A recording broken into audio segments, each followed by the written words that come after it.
Hello everyone. The story I'm going to share today is treat patients with virtue and endure insults.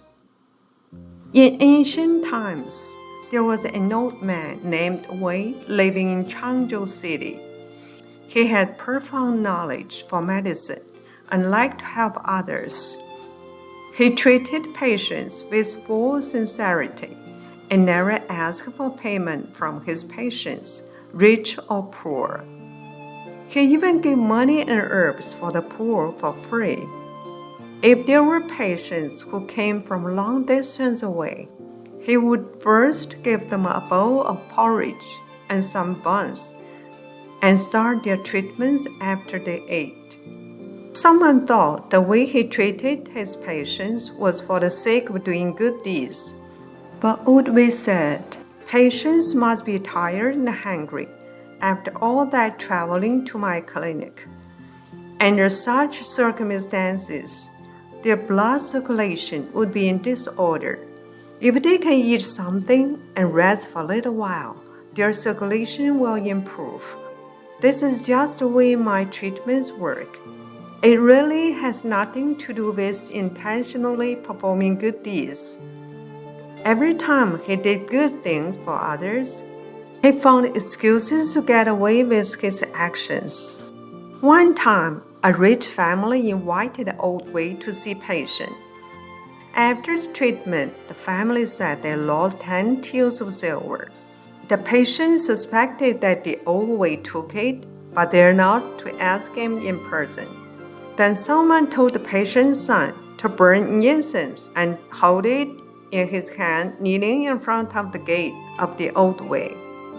The next day, the patient's son did it accordingly. When the Old Wei saw him with great surprise and asked, "What are you doing?" The son told him about the issue of silver being stolen. Old Wei took him to his room and told him, "Yes, I took the silver for emergency use and thought to secretly return them when I do treatment today. Since you ask about it, you can take it back now, but please do not tell outsiders." Old Wei gave him 10 taels of silver immediately after his explanation. Seeing the son coming out with silver in his hands, everyone sighed and said, "People's hearts are really hard to predict. We never expected he was doing such things." At the time, words of slander could be heard everywhere, but Old Wei did not put those insulting words in his mind, and it seems nothing happened to him. Soon afterwards, the patient recovered. One day, the father and son cleaned the bedroom together, and suddenly they found their 10 taels of silver just under the mattress. Shocked, they cried out, "My goodness, all the silver is here. We framed Old Wei. We must return all silvers to him and stop him from being insulted." So the father and son came to Old Wei's home with the son still holding a burning incense as he knelt in front of the house. With a smile on his face, Old Wei asked, "What else did you lose today?" Both father and son said that they felt very ashamed since they hadn't lost their silver at all, but wronged Old Wei instead. They returned Old Wei's silver and said, "Whatever the punishment you have for us, we will accept it because we've wronged you." Helping them up, the Old Wei replied, "It doesn't matter. Don't worry about it." The son asked, "If you didn't take the silver, why did you tell me you did? Why were you willing to bear the slanders?" Old Wei smiled and said, "Your father is a friend from my hometown. I know that he is diligent and cares about the money. At that time, he was very sick. So if he heard that 10 taels of silver had been stolen, his health would be deteriorated and possibly even leave him bedridden.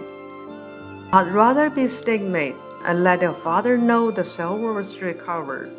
so he would be happy. That would naturally get rid of his sickness faster. Upon hearing this, the father and son once again knelt down to kowtow to him. The father said, "Thank you for your great compassion. In order to cure my disease, you did not care about ruining your reputation. I hope to be born to a horse or dog, pay you back in my next life." Then Owen invited father and son to his home and treated them with rich food. The news of the truth quickly spread. Everyone realized what Owen did was to save the father's life, and felt bad for making him endure such injustice. Later in his life, Oldway was continuously rewarded. First, his son passed the imperial examination and became a judicial ombudsman at state level. At the age of 80, the Oldway had received multiple prizes and grants from the emperor. His sons and grandsons were all well known in important positions. As the people said, heaven really does reward the kind-hearted.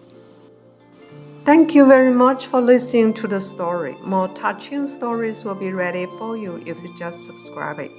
Thank you again.